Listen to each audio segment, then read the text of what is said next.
राधे राधे। कैसे हैं आप सब लोग? मैं भी अच्छी हूँ। आई होप आप सब लोग भी बहुत अच्छे होंगे। और आज आपको महाशिवरात्रि की हार्दिक शुभकामनाएं। यहाँ मेरी पूजा हो चुकी थी। ये शिवरात्रि से एक दिन पहले का मेरा ब्लॉग है।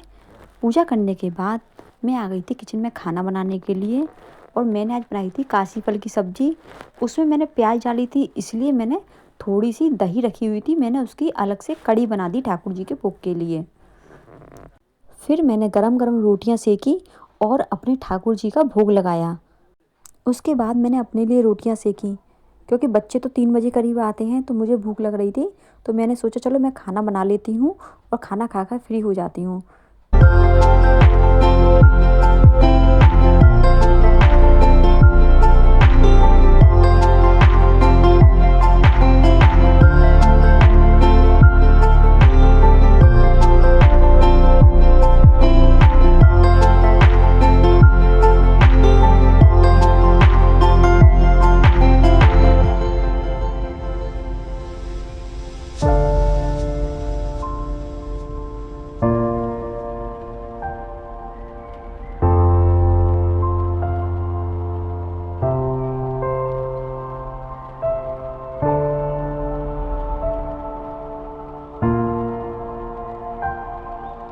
भोग लगाने के बाद में मैं अपने लिए खाना परोस लाई थी। और खाना बहुत ही टेस्टी बना था। कहते हैं ठाकुर जी का भोग लग जाता है तो हमारा जो भोजन होता है वो प्रसाद बन जाता है, और वाकई में ये सही बात है। उसके बाद आज मेरा मेहंदी लगाने का मन कर रहा था, क्योंकि दूसरे दिन शिवरात्रि थी, इसीलिए मैं पैरों पे मेहंदी लगा रही थी और सोचा हाथों पर मैं शाम को लगा लूँगी। फिर शाम हो गई थी, मैं अपनी चाय लेकर आ गई थी यहाँ पर। मौसम काफ़ी अच्छा लग रहा था और ठंड भी कम हो गई है, तो बहुत ही अच्छा लगता है शाम के टाइम। मैं इसी तरह एकांत में बैठ के अपनी चाय को एंजॉय करती हूँ हमेशा ही।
वैसे एक बात है, भले ही हम खाली बैठे हों, लेकिन हमारे दिमाग में कुछ ना कुछ काम चलता ही रहता है कि अभी हमें ये करना है, अभी हमें वो करना है। बस ढेर सारे कपड़े पड़े हुए थे प्रेस के, मैं उनको करने बैठ गई चाय पीने के बाद में। दिन तो ना सर्दियों में पता चलता था ना, अब गर्मियों में पता चल रहा है। जबकि अभी इतनी गर्मी आई भी नहीं है, लेकिन फिर भी पूरा दिन काम ही काम में कब निकल जाता है पता ही नहीं चलता है।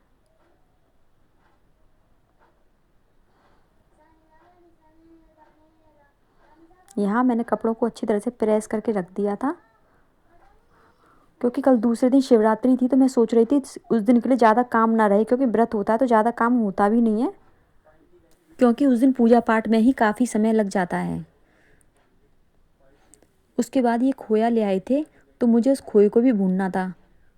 कह रहे थे व्रत में लड्डू बना लेना, क्योंकि फ्रूट्स वगैरह मैं कम ही खाती हूँ व्रत में, और वैसे अच्छे लगेंगे लेकिन व्रत में तो बिल्कुल भी अच्छे नहीं लगते हैं। तो मैंने ये लड्डू बना दिए थे। मैंने सोचा चलो ठाकुर जी का भोग भी लग जाएगा और कुछ मीठा भी हो जाएगा ठाकुर जी के लिए। खोया ठंडा होने के बाद में मैंने इसमें तगार मिलाकर जो है इसके लड्डू बना दिए थे।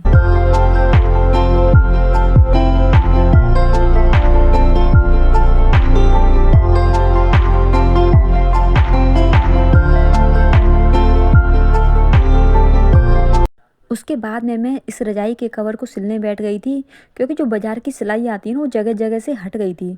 तो मैंने सोचा चलो एक बार इसको पूरी को सिलाई लगा देती हूँ इसमें, जिससे ये बार बार फटेगी नहीं। बाज़ार से तो ऐसी थोड़ी लंबी लंबी सिलाई लगी होती है ना, तो वो एक धागा जैसे खिंचता है तो पूरा धागा ही निकल जाता है। मैं वैसे भी बाज़ार का कुछ भी सिला हुआ लेकर आती हूँ तो उसके ऊपर एक सिलाई लगा ही देती हूँ, चाहे वो मेरी कुर्ती वगैरह हो या कोई चादर वगैरह।